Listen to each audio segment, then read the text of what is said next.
Hello mga kamidi, part 7 din sa tuang Saturday beach bonding with my precious family, Team Midi.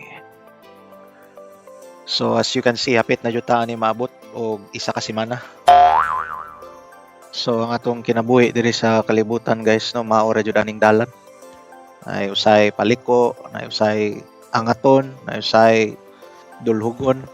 Pero at the end of the day, maabot ra jud ta sa ani sa finish line, no.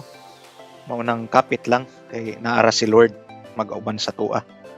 Di ra jud ta mawad-an og paglaom o pagsalig sa iya ha. Sige, so diri ra ko taman. Thank you for watching everyone. Bye-bye.